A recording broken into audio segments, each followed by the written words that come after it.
Hi, I'm Anne-Marie Mediwake, and I'm here with Lindsey Deluce and Kelsey McEwen. Welcome to CTV Your Morning, the podcast. Coming up, we're learning more about a Globe and Mail investigation into how people with connections at Meta may be recovering hacked Instagram and Facebook accounts for profit. And we'll give our take on the debate over this year's Song of the Summer. We appreciate having you with us today, and we'd love for you to join us live weekdays, 6 to 9 a.m. Eastern, 7 to 10 a.m. Atlantic on CTV CTV News Channel and on your CTV News app. Okay, we're going to start today by looking back at some of the monumental changes that we all made during the pandemic. Yeah, we went from remote work to hybrid work to the Great Resignation, as so many people made big changes in their careers, including our next guest, Dr. Janet McMorty. She's a sports medicine physician, and now she's an actor and podcast host, spotlighting other people who have also found their second act. So what's really cool is you are still a practicing doctor, but at some point you realized that that wasn't the whole thing for you, that there was another avenue that you wanted to pursue, and it had to do with something a little more creative. So take me through that journey. How did that begin? Absolutely, yeah. I've always been a creative kid. When I look back at my childhood, I was always in, the plays, the musicals, the choirs, everything, but I absolutely loved science, specifically how the body moves in space, hence now why I practice as a sports medicine physician. But during the pandemic, I think a lot of frontline workers felt this way. It was, kind of, I'm gonna say, like, exciting at the beginning, right? We were fighting on the battlefront, but as the pandemic kind of ticked on, we were getting a little bit more and more exhausted and burnt out. And the Second City here in Toronto was doing online improv shows for healthcare workers. And I watched one of the shows, and it was the most positive experience I've ever seen. Everyone was so happy and excited to be there. We're all laughing. I was like, I want to learn how to do this. So I started taking online improv classes as just a way to combat the burnout I was experiencing during the pandemic. And then, an agent reached out to me, and I started doing a little bit more acting in conjunction with my medical work, which I love. And I kept meeting more and more people who were doing the same thing like me, who had their job during the day and then wanted to do more creative things at night or in their spare time. And so I started this podcast called Second Act Actors to chat with those people and celebrate them. And it's been a wonderful experience. Okay, so let's talk about the podcast. Yeah. So you interview all these people who, just like you said, have done one thing and then transitioned into another. Things like real estate to social work. So what kind of stories have you heard? Oh, everything from, like you were saying, social workers turned actors, police officers turned actors, lots of doctors turned actors, nurses turned actors. I'll also say there's a lot of people who are their job, I guess you could say, X-ray technician and actor. So they do it simultaneously, like myself. So not necessarily doing a full shift, but doing both together. You can be both and. It's a really cool idea, because I think a lot of us grow up thinking that actors, your second job is like working in a restaurant or working as like a bartender. But there are full-fledged careers elsewhere in other industries that are happening simultaneously, which is really neat. You also got a chance, this is cool, to do a live recording of your show with some top Canadian comedians. We know them and love them, Colin Mockery and Deb McGrath. So what was that experience That like? was probably one of the best nights of my life. I mean, these are two Canadian comedy legends who I have been following their careers since I can remember. And so it was such an honor to get to chat with them. And, I feel very privileged that we've kept in touch, and it was a wonderful experience. We raised a ton of money for a great local charity as well, too. So it was a fantastic live recording. I loved it. If someone's watching this interview right now and thinking, that feels like me. That feels like me. I want to do that. What's the advice that you have for them to either do a part-time passion project or just go like full-blown and dive in with both feet? I think, it's mainly kind of readjusting what the term, I guess, actor or creative is, because a lot of people, like you were saying, think they need to go full on into that. Where it's like, no, you can just dip your toes in, test out an acting class, do an improv class, see if you like it. And if you do like it, keep going. If you don't like it, that's okay. At least you tried something and you got you went through it and you experienced it. So I think redefining what the term creative is doesn't mean you have to go whole hog into something. You can do it along with your other job that can also bring you joy. I love being a doctor, but I also love doing the other things that keep me creative as well. I love that. You could have a whole new avenue ahead of you, or just a great story to tell at your next dinner party. Dr. Janet McMurdy, great to have you in. Thank you so much for having me. Appreciate it. You can listen to Second Act Actors wherever you get your podcasts. All right, are you making do you make summer playlists? Like, do you guys have a theme for your summer? Do you put What we soundtrack to do it? with the siblings and my siblings, I have 3 of them, and then our spouses, we declare a song in the summer, and the conversations have started. Ooh, okay, I can't wait to hear more about that. There's absolutely no way, if you were making your summer playlist, that you can leave this song out.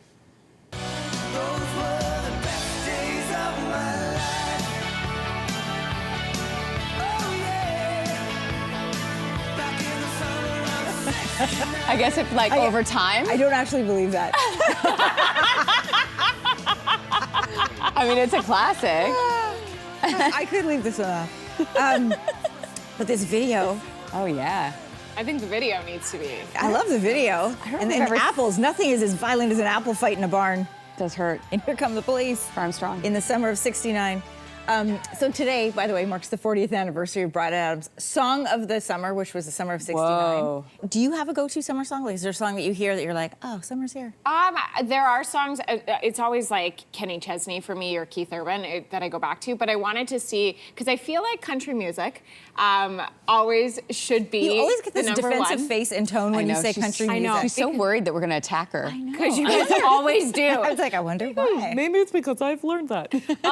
So I wanted to bring the country song contenders for 2025. Okay, Oh, whoa, okay. So often I think the song of the summer ends up in the pop realm. Yes. Fine, whatever. But I think country music always should have a voice, so here I am. So Megan Maroney, her song, well, let's listen to it. This is my top pick.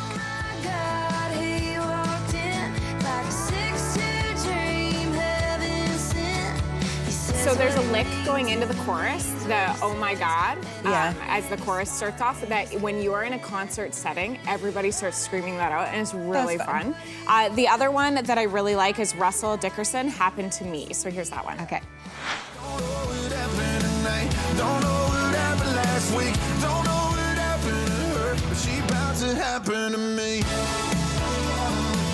She about to happen to me. What happened to him? Was she happy? She's about to happen to him. She's about to happen to him? yeah, what he said. and he's really excited. Does she know that she's about to happen? I think so. I hope so. I hope so. So there you go. Those are my picks for this year. way. What I Thank really you for that. I would never have welcome. known these 2 songs. So what I really like to do, see, shocking. What I really love to do is on whatever streaming service you have, you can do Smart Shuffle. A lot of them have this option where it will recommend songs similar to what you like that are brand new, and that's how I found these 2. I Whoa. think this is a good summer song. Good choice. Thank you. Thanks, Kels. What about you? I'm going to take us back to 2013. Oh, fantastic. This is like a go-to, regardless, a pump me up jam song that I like. Not really a jam song. Pump me up. Ready? Go. Crank it. So wake me up when it's all over. When I'm wiser and I'm older. All this time I was finding myself and I didn't know I was lost. So wake me up when it's all over. When I'm wiser. It smells like summer to me. Sounds like summer. Smells like summer. Takes me back to 2013. By the way, I was surprised this was 2013. Can we come back on camera just for a second here? Why? Because can you just demonstrate what you did when that song first came on? Oh, yeah. How excited you are? Songs of summer. We didn't even get to yours. It's fine. It's an easy Take it to break. Cruel Summer, Taylor Swift.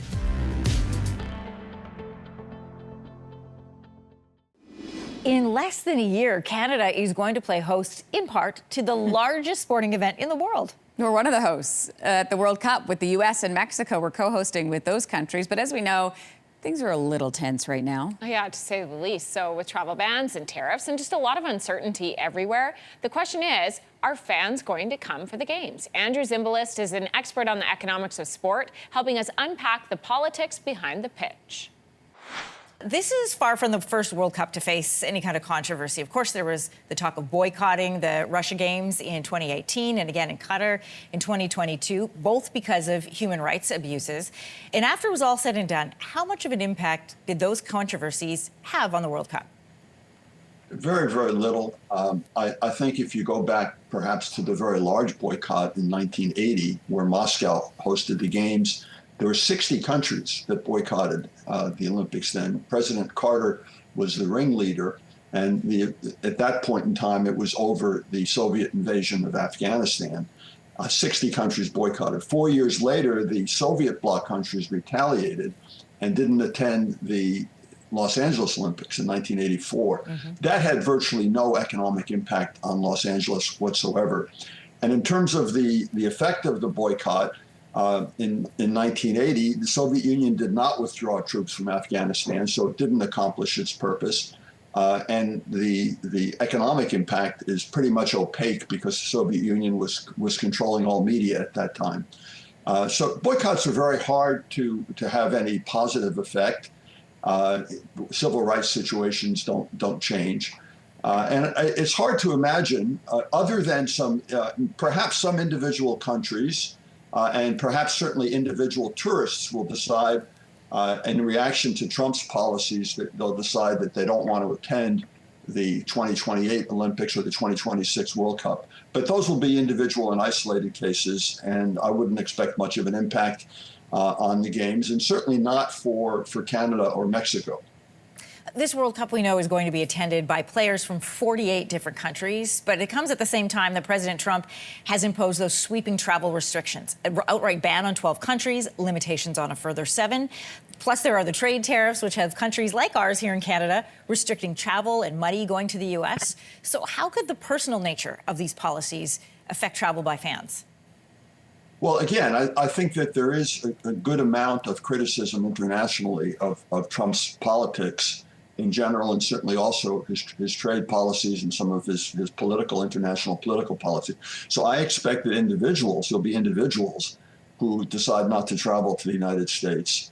But again, as far as I can foresee, those numbers will be small in the aggregate and won't have a major impact. In terms of the travel bans, Trump has already made clear that he'll make an exemption for travel to the Olympic Games, at least for the athletes and coaches and officials.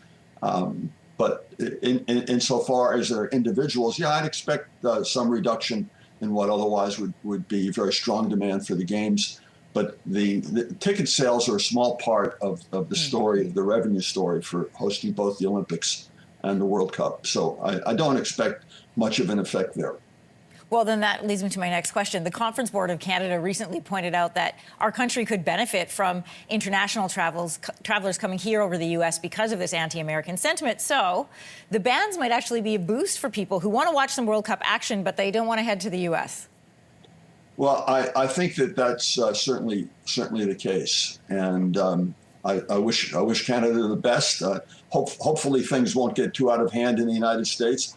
But we're seeing that Trump's policies not only are affecting world trade and discussions amongst world leaders, but they're affecting now political protest on the street. And insofar as that gets more and more unwieldy, I can see more tourists deciding let's benefit or let's enjoy the Games in Canada rather than the United States.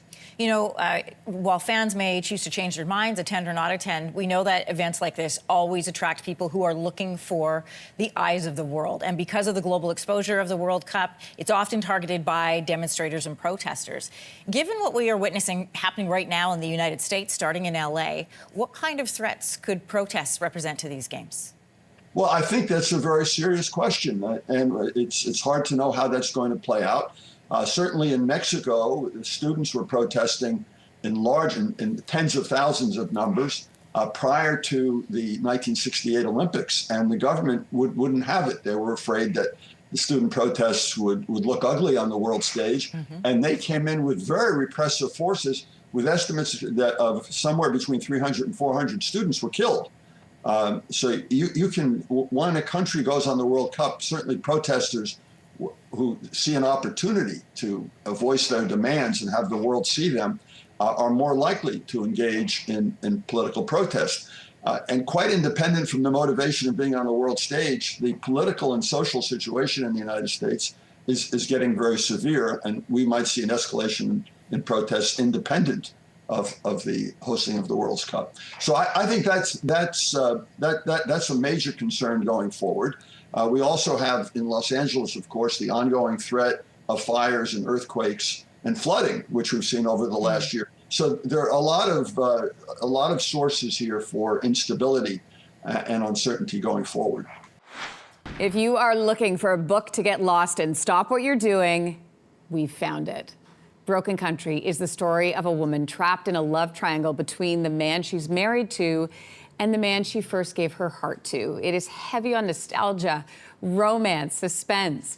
Broken Country is on the bestsellers list and in Reese Witherspoon's book club. The author behind all the buzz is Claire Leslie Hall, who is joining us from Dorset in southwest England. Good morning to you. Oh, hi, Lindsay. It's so lovely to see you. You as well. I love a good origin story, and your origin story involves Magnus the dog. Magnus helped inspire this entire book, I understand, after he chased some sheep. There's Magnus, and made a farmer very angry. So walk us through what happened here. Yeah, it was literally like, and funnily enough, it happened yesterday, naughty Magnus, 7 years later. But my husband was running in the fields behind our house. It was lambing season. He had Magnus with him, and Magnus was just a puppy then. And he started chasing some lambs, and the farmer threatened to shoot him. Oof. Unfortunately, that did not happen. But what did happen was this very vivid love triangle popped into my head. And I could see, literally, I could see the farmer and his wife and the little boy running towards them looking for his lost dog. And for some reason, I had the thought that the boy reminded the couple of the child they'd recently lost in an accident. And I also could sense there could be a really powerful physical attraction between the boy's father and the farmer's wife. So it was literally like this love triangle fell out of the sky, and I had to write it. Wow. So, yeah, I want to ask you a little bit more about this love triangle. This is between Beth, Frank, and Gabriel. Who are they, and how do they intersect? So I think one of the questions I was asking myself was, is it really ever possible to love two people at once? And to answer that question, I had to create two men who are really the polar opposites of each other. But crucially, they connect to Beth. So you've got Gabriel, who's the sort of posh boy from the big house, aristocratic, but he's also romantic, poetic, creative, just like Beth. And they fall wildly passionately in love when they're 17 and 18. And then you've got Frank, who's a complete opposite. He's this earthy farmer, and it goes wrong with Gabriel, and she ends up with Frank, and he introduces her to the landscape. He's funny, he's down to earth, he's a devoted father. And she really, really sort of comes to love the farm and its life and the wildlife just as he does. And so she has this very impossible choice between these two really very good men. And I love that it's two really good men, because oftentimes these characters, one, you can see something, you're like, ooh, don't like that, but these are two really good men. You talk about the farm. I want to ask you about your research for this one, because I understand you shadowed local farmers, you went milking, lambing you just talked about. Lambing in particular, I mean, what is lambing for those that don't know? What were you doing? So what I was doing, it was literally a baptism by fire, because I arrived very early one morning with a farmer, and he just said, can you help out? And I was holding this ewe's head, and while he was whipping out a couple of lambs, it was a difficult breech birth. And so basically you're just going around helping the farmer deliver the lambs, the ones that are sort of difficult. And it was absolutely magical. And I could see with the farmers when I was milking, when I was combine harvesting, that they would always take time in their day to sort of stop and say, oh, look, and it would be like a red kite soaring into the sky. So I felt it was a real privilege having that time, and it made me understand how connected they are to the land and the wildlife.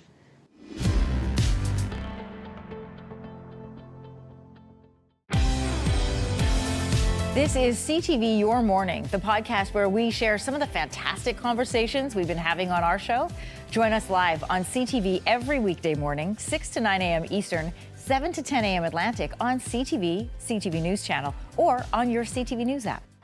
A matchmaker living in New York City finds herself stuck between a charming, wealthy new love and her ex-boyfriend, who's quite the opposite. Buddy. I deserve someone who fulfills all of my criteria. Nothing over 20 BMI. I don't want someone who likes cats. I'm trying to settle. I promise you're going to marry the love of your life.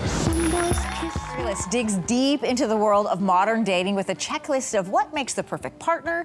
Everyone is stuck on finding the one. But what happens when it doesn't work out the way that you thought it would? Director Celine Song is with us in studio this morning to tell us more about the movie and her job as a matchmaker. Good morning. Good morning.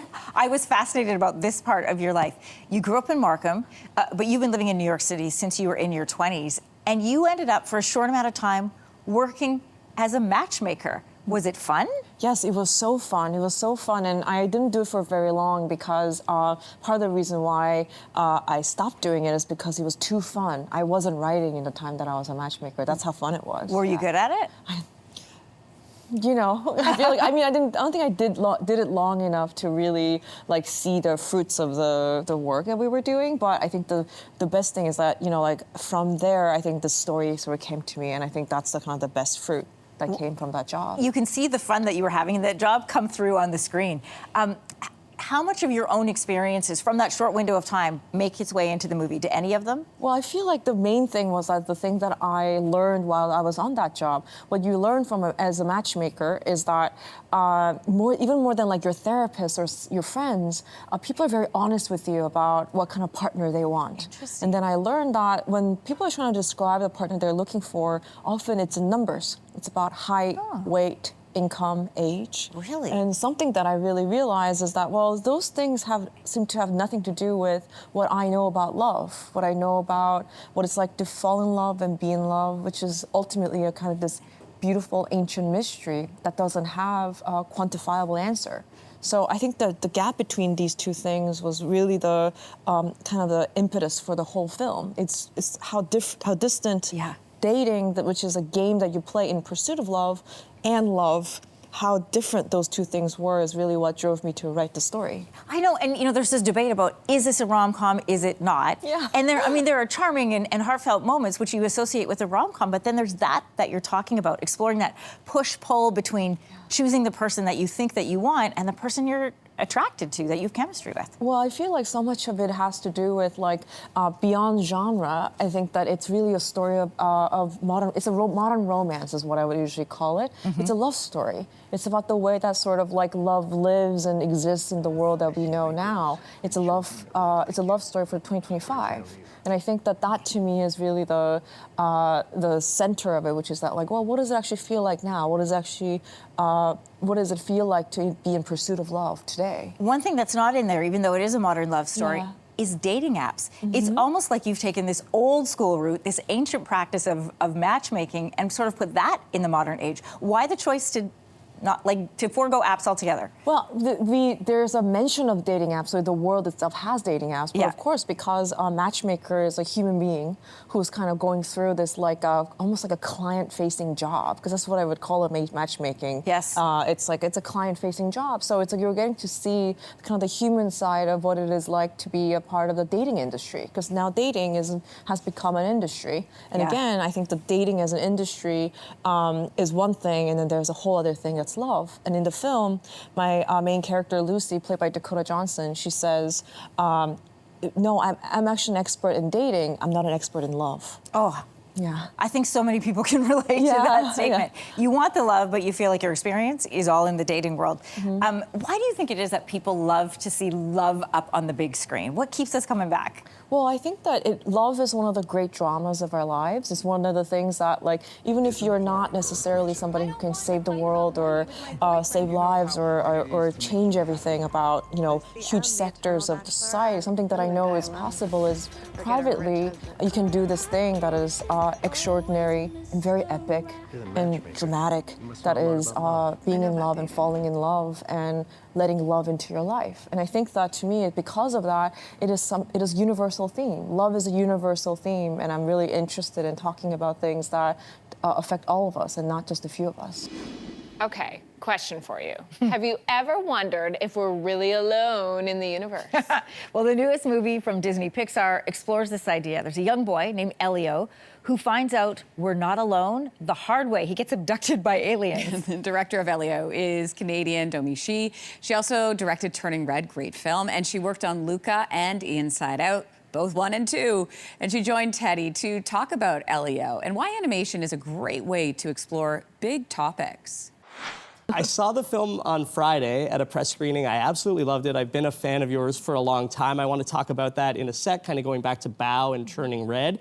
But first off, you know, I mentioned a little bit about this character, about Elio, off the top. Can you get into a little more about him? He's such a wonderful boy. Yeah, he's wonderful. He's weird. What sets him apart from other kids is that he wants to be abducted by aliens. That is his life mission. That is his goal. Yeah. And it actually does come true in the movie. His wish is granted, and he's picked up. He's mistaken for the leader of Earth, and he's abducted, and he's transported to this wonderful place called the Communiverse, which is kind of like Space UN. It's like with Space United Nations, all of these aliens from all over the galaxies and the universe come, live together, work together, exchange technology and information, and he just realizes when he arrives, he's like, I have to stay here. I have to do whatever it takes to stay. Yeah. Yeah. I love that. It's a really great movie. There's so many special characters in it. It's interesting, like, as I was watching it too, obviously, like, Elio's kind of motivating force in life is this obsession with space. And the question we all ask a lot, are we alone out there in the universe? That really drives him. And I was thinking about you, because I've been a fan of yours for a long time. And as I was watching the movie, I've read that, you know, as you were growing up, you had obviously this obsession with, like, anime and animation and manga. So is it true that you were the vice president of your school's anime club when you were growing up? I was a vice president. I love that. Of the anime club at Don Mills Collegiate Institute. I love that. And it kind of got me thinking about, like, the notion of fandom and being really into things as we grow up, and that driving our interest as adults. Is that kind of part of the story that you wanted to tell here? Oh, definitely. I think I drew a lot from my own experience being that weird, lonely kid, kind of like yearning to like go to a place where I felt like I belonged. That moment, that abduct me moment for myself was when I actually went to animation school for the first time, when I went to Sheridan College. Sheridan, yeah. And I was like, oh my gosh, finally I'm with my people. I'm with people that understand all my movie and TV references, who've like read all the comics that I've read. That's how Elio feels when he arrives at the Communiverse. And I feel like for a lot of us like artsy kids, like we're like pursuing something, but I think we're also running away from something as well. And I think for Elio, he's incredibly lonely, like deep down. He's very driven, but that drive is like, like underneath all of that, he just feels like no one understands him on Earth, kind of like how a lot of us feel, and that's kind of what drives us into our passion sometimes too. Yeah, and his passion, as I said, obviously is space and what's out there. Can you talk a little bit about the research that you did for this film? Like, did you actually focus a lot on astronomy and space? Did you ground this in some real research? Yeah. So our team was led by the incredible Harley Jessup. He's our production designer. He was also the production designer for Coco and Ratatouille, and he's just known for like amazing world building. Yeah. He did some like he like made it a personal goal just to like make sure that the way we designed the Communiverse and space was unlike anything that you've seen in other sci-fi movies.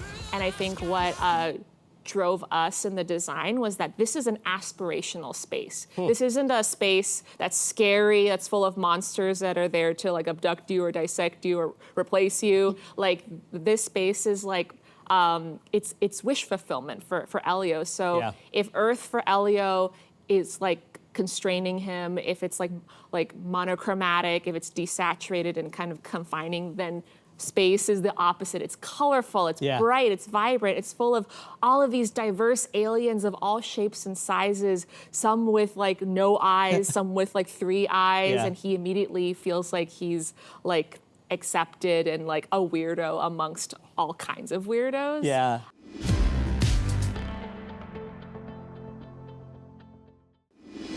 So we all know somebody whose social media accounts have been hacked. Maybe it's happened to you guys. It is frightening. It is frustrating to lose access to all those contacts and photos and life experiences. And it's really frustrating to try and get your access back. Now, a Globe and Mail investigation looked into the business of account recovery, and it found that some insiders at Meta are profiting off hacked accounts. Investigative reporter Catherine Blazebaum tells us what they've uncovered. You describe what you found as lucrative and black market account for account reinstatement. This is for Meta users. So how does this program even work? So basically, when users get their accounts hacked or disabled for community standards violations, they are finding that they aren't getting prompt service. So they're turning to this underground economy of brokers who collude and co-conspire with Meta insiders. Those insiders have access to an internal mechanism whereby they can issue a request, and that request will expedite their account reinstatement. So basically, for a fee, you can, through this underground economy, regain access to your account. And just to underscore, this is not authorized by Meta. This is not authorized by Meta. No, it is not. And some of these brokers that you found, I mean, these aren't just adults that are working for the company. You have found, I mean, a remarkable case even here in Canada. Yeah, so there was a really intriguing case that we found, a court case where Meta actually sued a young Ontario man named Jacob Jones. And when he first came into Meta's crosshairs, he was 16 years old. So he was a high school student. Yeah, and then he started getting cease and desist letters, and they were, accusing him of offering these unauthorized account reinstatement services and accusing him of making hundreds of thousands of dollars, if not more. And so they ended up settling the case just last year. And you can tell from the court records that Meta is using these legal proceedings, which they have in Ontario, and we also found a couple cases in Nevada, where they're not just looking to shut down the brokers, they're also looking to get a court order to compel them to disclose who it is that they're working with on the inside. So they kind of want, it's a bit of a fishing expedition to see who's on the take on the inside. Sure, and they want the power of the courts and the legal system to do that for them. But Meta, I'm used to Meta knowing everything, and I assume they know everything. How come they don't know who's doing this inside their own company? Well, it is an enormous company, right? Yeah. So, it's a $1.75 trillion company market cap. It's got upward of 75,000 employees around the world. So a lot of them have access to this oops mechanism, right? So there's a lot of opportunity for it to be abused. And like you said before, Meta absolutely does not approve or sanction these services whatsoever. They go against their policies, and they fire people if they find out that they're doing this, and they are sort of going after them in the courts as well. Catherine, is there any look at Meta by saying, our process to reinstate your account is so cumbersome that people have taken illegal means to try and access it? Have they responded to poor customer service? Right. I mean, I did ask them, of course, about this because there have been so many complaints. We found so many court proceedings where not just Meta suing the brokers, but Instagram account users and Facebook users suing Meta for not providing customer support. Right. And so it does stand to reason. Why won't they just offer better customer support? And we spoke with a bunch of industry experts, and sort of the common thread in their thinking is because they don't have to. They are enormous, and they don't necessarily want to devote resources to this. Well, for many teens who identify as LGBTQ+, coming out to your family is one of the hardest things. This is especially true if you are growing up in a home where you don't feel comfortable expressing your thoughts and emotions. So how can we foster an environment that's loving and accepting, since we know it's crucial for a child or anyone's mental health and well-being? Parenting expert Bethlehem Hart joins me now with some answers. Great to have you in studio. Thank you. Great to be here. Thank you. So your daughter came out to you when she was 13. We would love to hear more about what that was like for the whole family and for you, and how that conversation went. Okay, so my background is in children's mental health, so it kind of come through with that lens. And she was 13 and wanted to get her hair cut. She had very long, curly hair, wanted to get a haircut, which is great. That doesn't mean anything, but as she got her hair cut, the stylist asked her, "How do you like your hair?" She goes, "Shorter." And then, "How's that?" "Shorter." And I saw her transformation. She went from sort of my little girl looking really androgynous, and not that if a child wants to have a haircut it's going to mean anything, but I felt like she was making a statement. And then she asked if she could go to Pride Parade. So I said, "Oh, how do you identify sexually?" And she said, "Well, I'm pansexual." And I said, "Well, this is 10 years ago, and I didn't really know." And I said, "Would you please educate me?" And she said, "Well, it doesn't matter the sex or gender of the person, it's just the person." I said, "Okay." And she said, "How do you feel about that?" And I said, "You love who you love. That's your path, But she said, I said, "My job as a parent was make sure that I've raised you to feel confident and be authentic to who you are, and live your life authentically." And she thanked me, and she said, "Mom, I have friends who are scared to come out to their parents, or have already and haven't been received well." So that was our conversation. But I think because I'd laid a bit of a foundation at home already, anyway, that the kids could come to me with difficult conversations. Yeah, you had a toolbox that I think a lot of people don't necessarily have. So we're hoping to add some tools to your toolbox at home today. Definitely. Bethaline, you have some tips to share about what kind of language we can use in our homes to help build that type of supportive and open bond that you have with your child. What are some of your tips? Right from a really young age is allowing kids to come to you with difficult things and how you respond to that. So if you have a little one that knocked over the cup or broke the lamp, if we have a big reaction to that, that's going to make them go underground. They're not going to feel comfortable coming to you. So if you show a reaction that's more positive, it sort of sets them up to feel like, oh, I can come to you with the bigger things. And as my kids got older, we had a phrase, and it was, Mom, I need to tell you something, but I'm worried you might be upset. I said, if you guys tell me that, 'cause I raised 4 children and a stepdaughter, so we've been through it. I said, if you guys tell me that, then I know I'm grounded. And so when they would come to me, then I'd say, thank you for sharing that. And thank you for trusting me with that, or that took a lot of courage to tell me that. I was like, and how do you want to handle it? Like trusting them that they could handle it. So how do you want to handle that, or do you need my help with this? And it allowed them to know that I had faith in them, but that they also could come to me. I wasn't going to overreact, and that I wanted a loving, trusting relationship with my kids. I wanted them to feel safe to come to me, because if they don't, it goes underground, and then they turn to maybe their peers, which is fine, but they're not going to be always give them the best advice. You know, I hear a lot of you asking them questions. Really like open, honest, gentle questions, as opposed to telling them how you feel. And I think a lot of us, our inclinations when someone shares something with us is to say, well, I. And I didn't hear you say that at all. The only I heard you said was, how can I help you? That's pretty remarkable. There can obviously be some big feelings when your child comes out, including fear, fear of judgment, fear of pain and suffering from society and around them. How do we handle those feelings that we might be having before we talk to our child? It can be tough because parents, not everybody is comfortable with it. It may not align to their values or their beliefs. And I always say go in with curiosity, but if the parent is feeling overwhelmed, work that through first, because the child really is not responsible to carry the emotional heavy lifting of the parent.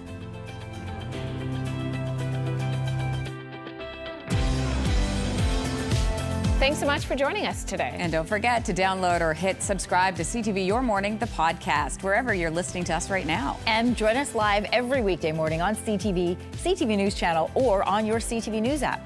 Start your morning with us.